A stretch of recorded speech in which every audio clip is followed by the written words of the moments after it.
बागेश्वर धाम के जितने पागल पूरे भारतवर्ष के हैं उनके लिए एक ऐसी खुशखबरी है। आज हमारे साथ हमारा भारत गूढ़ रहस्यों से भरा पड़ा है। आयुर्वेदिक ज्ञान में समूचे भारतवर्ष को निरोगी काया देने का दृढ़ संकल्प अनेक समय से जो लेकर के चल रहे हैं हमारे बड़े भाई, जो एक ऐसे बुद्धि विवेक और भगवत कृपा के धनी हैं जिन्होंने समूचे भारत को प्रातः काल जगाने की चेतना और योग के बल और निरोग काया देने के लिए औषधि का जो सहयोग, औषधि का ज्ञान जो हमारी प्राचीन पद्धति धन्वंतरी भगवान से प्रकट होती है, ऐसे आर्योवेदाचार्य पूज्यपाद हमारे बड़े भैया आचार्य बालकृष्ण जी भी हमारे साथ में हैं और हम दोनों खूब औषधियों का आनंद ले रहे हैं, खूब पहाड़ों पर ठुमका लगा रहे हैं, आनंद ले रहे हैं और जो राम के नहीं उनकी ठटरी भी मार रहे हैं।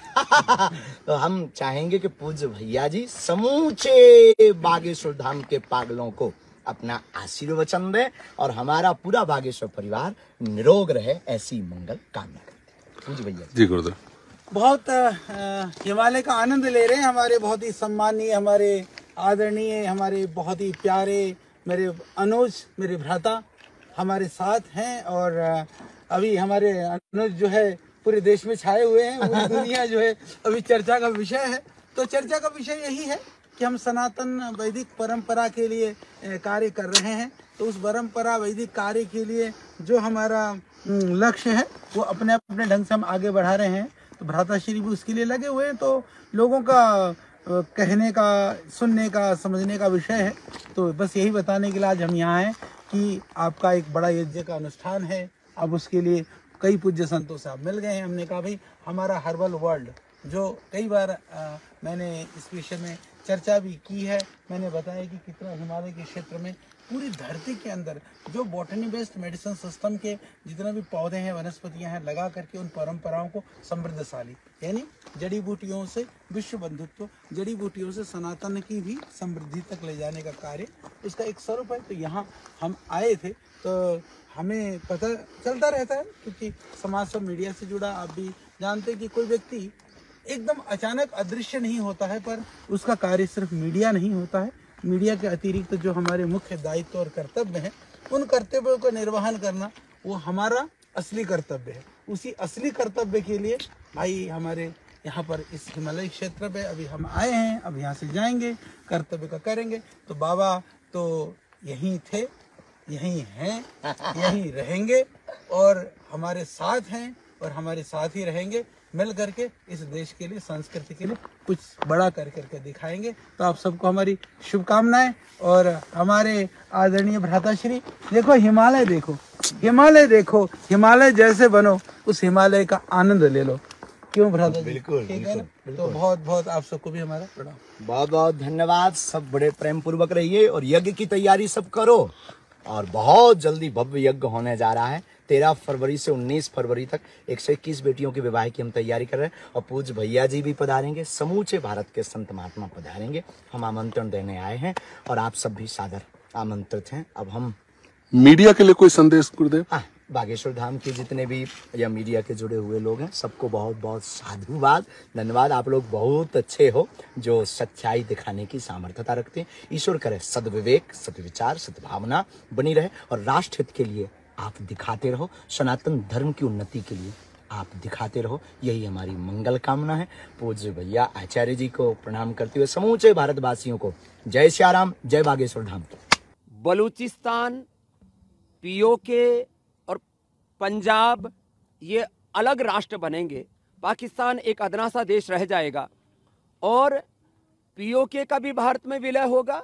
उसके बाद बलूचिस्तान भी खुद सामने से आकर के कहेगा कि भारतम शरणम गच्छामि, क्योंकि पंजाब, सिंध ये सब हिंद के साथ ही उनके सांस्कृतिक एक रूपता है। तो बहुत जल्दी पाकिस्तान के 4 टुकड़े होंगे और पाक अधिकृत कश्मीर का भी भारत में विलय होगा, पंजाब सिंध प्रांत का भी भारत में विलय होगा और बलूचिस्तान का भी हिंदुस्तान में विलय होगा और भारत महाशक्ति बनेगा। ये आने वाले समय की पुकार है और ऐसा होने वाला है।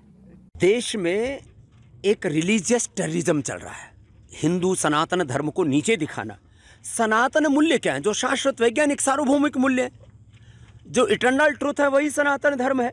अब उस सनातन धर्म पर जो तरह तरह के लांछन लगा करके, कभी हमारे धर्मशास्त्रों का आश्रय लेकर के, कभी हमारे महापुरुषों के चरित्र पर लांछन लगा करके जो कुत्सित प्रयास कर रहे हैं, ये सारे के सारे भारत विरोधी, राष्ट्र विरोधी, अंतर्राष्ट्रीय शक्तियों के इशारे पर या तो षड्यंत्र कर रहे हैं या अपनी कुत्सित कुंठाओं और अपनी बौद्धिक दरिद्रता और दिवालियापन के शिकार होकर के इस भारत को कहीं ना कहीं अपमानित करने की चेष्टा कर रहे हैं। उनका पुरजोर विरोध सारे देशवासियों को करना चाहिए। ये पागल है, जिसको चाहते उसको पकड़ लेते। दोबारा आए हैं, अब आराम है, बहुत आराम है। बागेश्वर धाम में पहुंचते ही क्यों झूमने लगते हैं लोग। बागेश्वर धाम में चप्पे चप्पे पर किस चमत्कार का दावा। बागेश्वर धाम के पेड़ में कौन सा रहस्य छिपा है। बागेश्वर धाम के आंगन में भूतों के लौटने का क्या है रहस्य।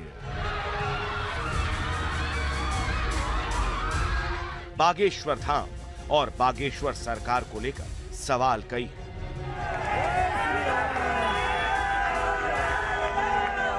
सवाल उठाने वाले भी कई हैं। कुछ लोग चमत्कार से अचंभित होकर सवाल कर रहे हैं, तो कुछ बागेश्वर धाम और धाम के पीठाधीश्वर धीरेन्द्र कृष्ण शास्त्री की साधना पर सवाल उठा रहे हैं। बोलो बालाजी महाराज की, सन्यासी बाबा की। हर किसी का अपना तर्क है, लेकिन इसके पीछे का तथ्य क्या है, ये जानना जरूरी है। लिहाजा न्यूज नेशन की टीम पहुंची मध्य प्रदेश के छतरपुर,